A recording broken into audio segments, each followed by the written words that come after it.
24 hours from now, this man won't be able to speak. Not because he's sick, not because he's old, but because his brain is about to suffer one of the most devastating medical emergencies known to humanity. What's terrifying isn't what happened. It's what happened the day before, because his body tried to warn him. Again, and again, and again. But like millions of people every year, he ignored the signs.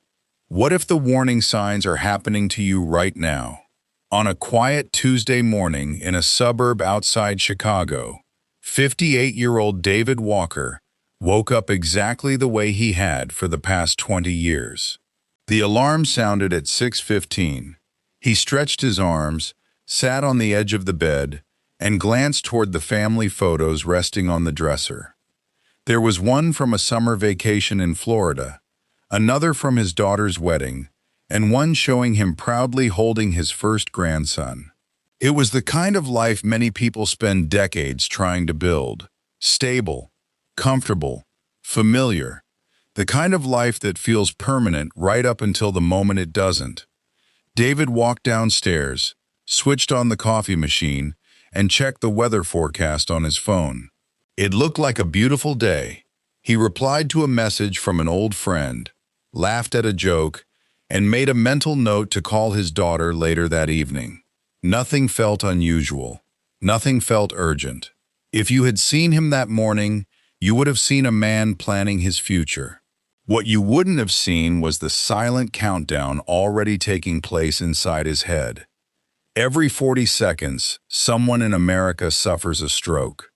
Every 3 minutes and 14 seconds, someone dies from one. Yet what many people don't realize is that a stroke often doesn't arrive without warning. In countless cases, the brain sends signals beforehand. Small signals, easy to ignore signals. Signals that seem so harmless that most people never connect them to the danger approaching. David certainly didn't. At around 9:30 that morning, while organizing paperwork at his office, he noticed something strange. As he reached for a folder, his right hand felt unusually clumsy. It wasn't painful. It wasn't dramatic. For a few seconds, his fingers simply didn't seem to cooperate the way they normally would. He flexed them once or twice, and the sensation disappeared. Just like that. Gone. Most people would have reacted exactly the same way David did. He blamed fatigue. After all, everyone has moments when their hand falls asleep or feels weak for a moment. Why would this be any different? The answer is both simple and frightening. Sometimes, a stroke announces itself before it arrives. Medical researchers have spent decades studying what happens in the hours and days leading up to major strokes. One of the most significant warning events is something called a transient ischemic attack, often shortened to TIA. Some people refer to it as a mini-stroke. The symptoms may disappear within minutes, but the danger remains very real. In fact, studies have shown that a substantial percentage of people who experience a TIA go on to suffer a major stroke within days if treatment is not received. The problem is that many never seek help, because when the symptom disappears, the urgency disappears with it. David continued working. He attended meetings, answered emails, talked with coworkers. The day moved forward as if nothing important had happened. Then another warning appeared. Just after lunch, while driving to a hardware store, he noticed something unusual in his vision. A street sign ahead became difficult to focus on. For a moment, it seemed as though his eyes couldn't agree on what they were looking at. The blurriness lasted only seconds. By the time he reached the next traffic light, everything looked normal again. Most people would blame exhaustion, maybe stress, maybe age, maybe the bright sunlight. David did exactly that. What he didn't know was that sudden changes in vision are among the most commonly reported warning signs preceding a stroke. The eyes may appear healthy, but the real issue is occurring elsewhere. The brain is struggling to receive the blood flow it desperately needs. The frightening part is how ordinary these moments can feel. No dramatic collapse, no sirens, no immediate emergency, just brief interruptions in an otherwise normal day. The kind of moments people forget almost as quickly as they happen. As afternoon turned into evening, David headed home. His wife noticed he seemed quieter than usual. When she asked if everything was okay, he smiled and said he was simply tired. It had been a busy day, a long day, nothing more. At least that's what he believed. That night, while watching television, another symptom appeared. This one was different. A headache, not the worst headache of his life, not unbearable, just different, strange, persistent. The kind of headache that makes a person pause for a moment and wonder why it feels unfamiliar. David rubbed his temples and reached for a glass of water. Within an hour, the discomfort eased. Once again, the warning faded. Once again, life appeared normal. But inside his brain, the situation was becoming increasingly dangerous. Blood vessels that had silently narrowed over years of high blood pressure and stress were struggling to maintain normal circulation. The process had likely been developing for years without attracting attention. Like a crack slowly spreading through a dam, the damage remained hidden until the structure could no longer withstand the pressure. The most dangerous medical emergencies often begin this way, quietly, patiently, without announcing themselves. Before we dive deeper, let us know in the comments where you're watching from. We'd love to hear from you. And don't forget to hit that subscribe button so you never miss any of our upcoming videos. Because what happened next would change David's life forever. When he went to bed that night, he believed tomorrow would be like every other Wednesday. He expected to wake up, drink coffee, answer messages, and continue making plans for the future.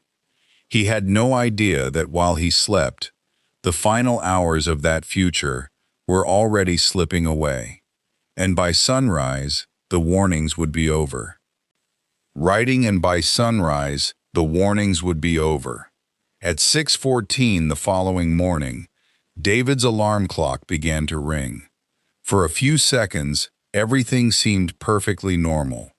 The room looked the same. The sunlight filtered through the curtains exactly as it had the day before. The house was quiet, peaceful, ordinary. Then David tried to sit up. Something felt wrong immediately. His right arm didn't respond the way he expected. It felt heavy, almost disconnected. He stared at it for a moment, confused by what he was experiencing. He attempted to swing his legs over the side of the bed, but his body seemed unwilling to cooperate. A strange wave of panic began to rise inside him. He opened his mouth to call for his wife. The words never came. At least not the words he intended. What emerged instead was a collection of sounds that made no sense.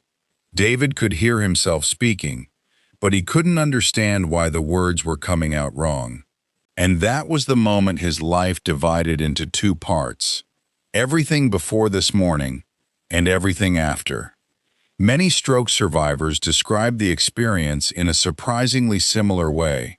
They often say they knew something was terribly wrong, yet couldn't fully understand what was happening. The brain, the very organ responsible for making sense of reality, suddenly becomes unable to interpret reality itself. Imagine being trapped inside your own mind while watching your body refuse commands. Imagine trying to ask for help while language slips away. Imagine knowing something is wrong but being unable to explain it.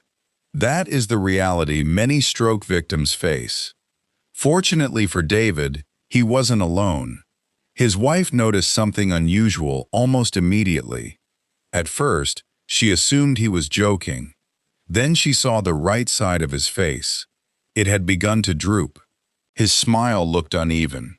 One side of his mouth seemed to hang lower than the other. When she asked him a simple question, his answer came out garbled and confused. Within seconds, she realized this wasn't exhaustion. This wasn't stress. This wasn't something that would pass. This was an emergency. Years earlier, she had seen a public awareness campaign about recognizing stroke symptoms. One message had stayed with her: fast, face drooping, arm weakness, speech difficulty, time to call emergency services. What seemed like a simple acronym would soon become the difference between recovery and tragedy. She called 911 immediately, and that decision may have saved David's life. What happened next unfolded faster than anything either of them could comprehend. Paramedics arrived within minutes. As they evaluated him, the seriousness of the situation became clear. David's speech was deteriorating. His right side remained weak. The clock was now working against him. In stroke treatment, every minute matters. Doctors often use a phrase that sounds dramatic until you understand the science behind it. Time is brain, because during certain types of strokes, millions of brain cells die every single minute that blood flow remains blocked.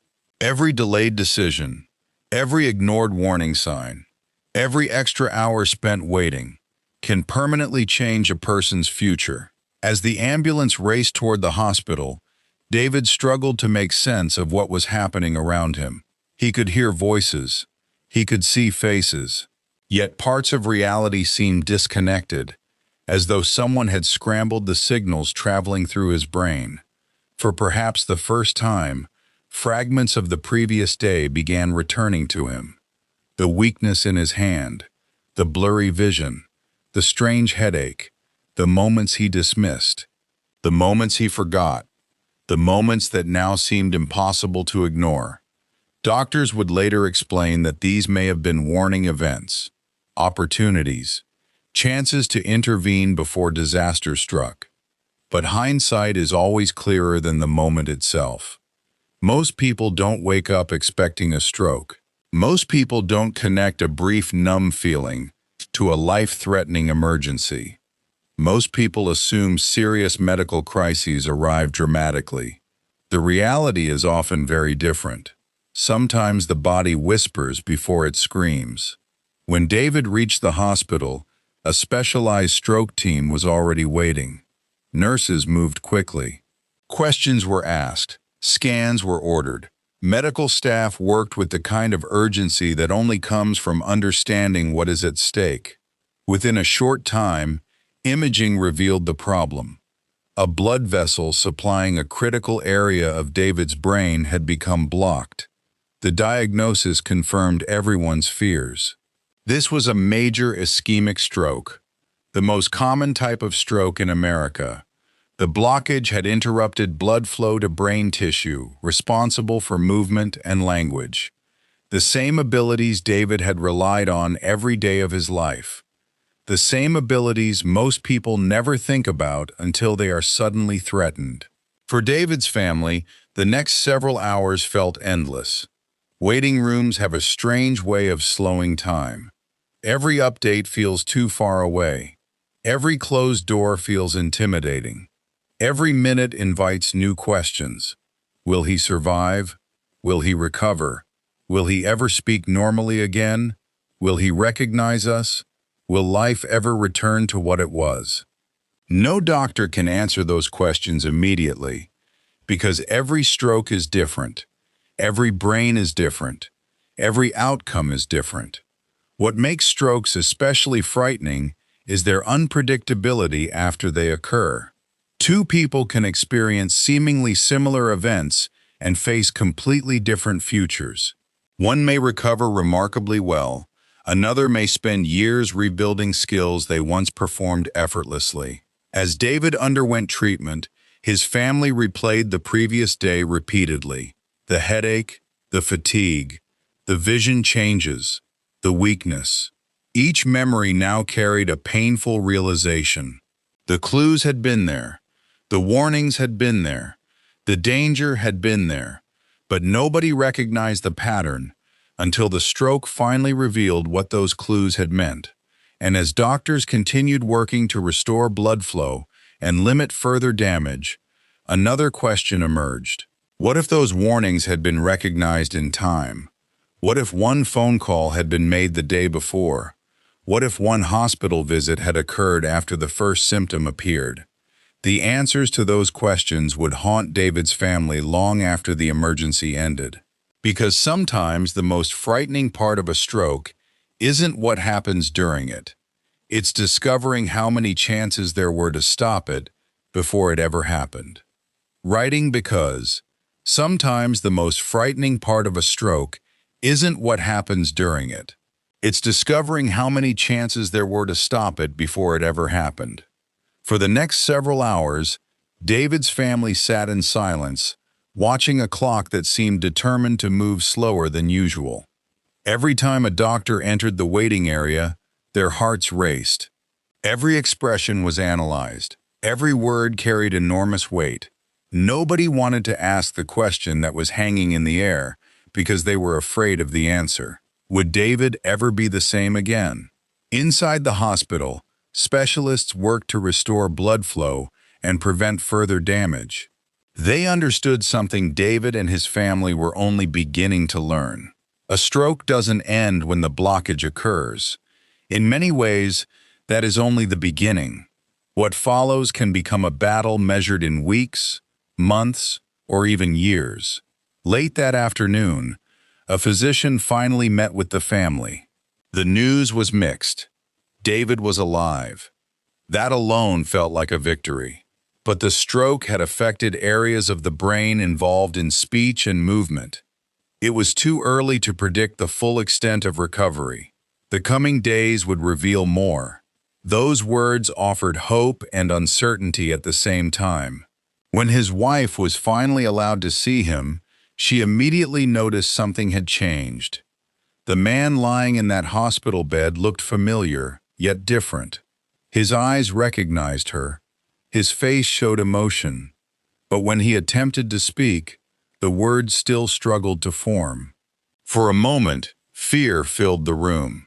David had always been a talker, the kind of person who could strike up a conversation with anyone, the kind of grandfather who never ran out of stories, the kind of husband who always knew exactly what to say.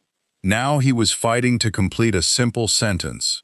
Many stroke survivors describe this experience as one of the most frustrating moments of their lives.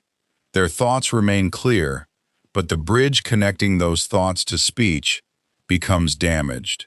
Imagine knowing exactly what you want to say while feeling trapped behind a wall nobody else can see. That was David's reality. The days that followed introduced him to a world he never expected to enter. Physical therapy, speech therapy, occupational therapy, medical evaluations, exercises repeated hundreds of times. Tasks that once required no thought suddenly demanded enormous concentration. Picking up a spoon, buttoning a shirt, writing a sentence, walking across a room, things most people accomplish automatically became daily challenges. And yet, what surprised David most wasn't the physical struggle. It was the emotional one. Researchers and stroke specialists have long observed that many survivors experience feelings of grief after a stroke. They aren't grieving a person, they're grieving a version of themselves. The version that existed before. The version that moved effortlessly, spoke effortlessly, lived without constantly thinking about recovery. David felt that loss deeply. Some mornings he woke up determined. Other mornings he stared out the hospital window, wondering if life would ever feel normal again. One afternoon, while working with a speech therapist, he became frustrated after repeatedly failing to pronounce a simple phrase. The words existed clearly inside his mind, yet refused to emerge correctly. After several attempts, he lowered his head and became silent. The therapist waited patiently. Then she said something he would never forget. "You are still the same person. Your brain is healing. Give it time." It wasn't a miracle cure. It didn't erase the damage. But it gave him something he desperately needed: hope. and hope became one of the most powerful tools in his recovery. Weeks passed. Small improvements began appearing. His speech grew clearer. His movements became stronger. Tasks that once seemed impossible started becoming manageable again. Progress was slow, sometimes painfully slow, but it was progress. Then came a moment that changed everything. Nearly 2 months after the stroke, David's grandson visited him. The little boy climbed onto a chair beside him and began talking about school, cartoons, and a baseball game he had recently played. Like many children, he spoke without filters, without worrying about awkward silences or difficult emotions. Then he asked a simple question. "Grandpa, when are you coming back to tell me stories?" The room became quiet. David looked at him. For a moment, nobody knew what he would say.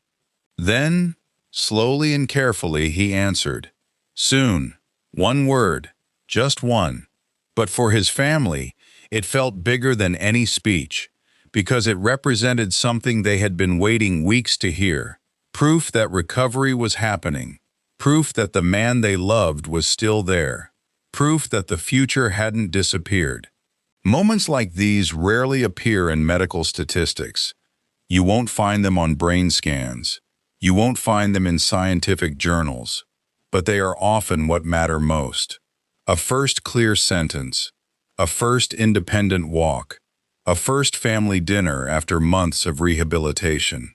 These become milestones that survivors remember for the rest of their lives. Yet even as David improved, one reality remained impossible to escape. The warnings had come first. Doctors reviewed his symptoms from the day before the stroke. The temporary hand weakness, the brief vision disturbance, the unusual headache. Taken together, they painted a picture that specialists recognize all too well. His body had been trying to communicate. His brain had been sending distress signals. And like countless others, he had mistaken those signals for ordinary inconveniences. That realization became the message he wanted others to hear. Months later, after returning home and continuing rehabilitation, David began sharing his experience whenever he could. Friends, neighbors, coworkers, and family members all heard the same advice. Never ignore sudden neurological symptoms. Even if they disappear, even if they seem minor, even if they last only a few seconds, because sometimes the most dangerous symptom is the one that goes away. The symptom that convinces you everything is fine. The symptom that allows life to continue uninterrupted until something far worse arrives. Today, millions of Americans carry risk factors for stroke without realizing how vulnerable they may be. High blood pressure, diabetes, smoking, obesity, elevated cholesterol, lack of physical activity, and chronic stress all contribute to the danger. Yet many people feel healthy right up until the moment a stroke occurs. That is what makes this story so unsettling. David didn't believe he was living through a medical emergency.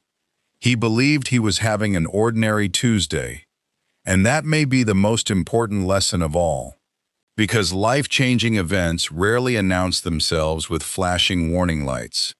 They often arrive disguised as ordinary moments.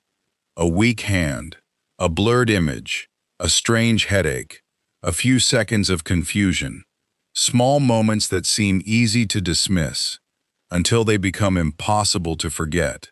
And while David was fortunate enough to survive and regain much of what he lost, countless others never get that opportunity. Which raises a question every viewer should consider. If your body tried to warn you tomorrow, would you recognize the signs? Or would you do exactly what David did and assume there was always another day? Tonight, before you go to sleep, ask yourself one question. If your brain tried to warn you tomorrow, would you recognize the signs? Have you ever experienced sudden numbness, confusion, vision problems, or weakness that disappeared? Tell us in the comments. Your story could help someone else recognize the warning signs before it's too late. And if you want more life-saving health stories that most people never hear, subscribe to the Health Files. Because sometimes the symptoms you ignore today become the emergency you face tomorrow.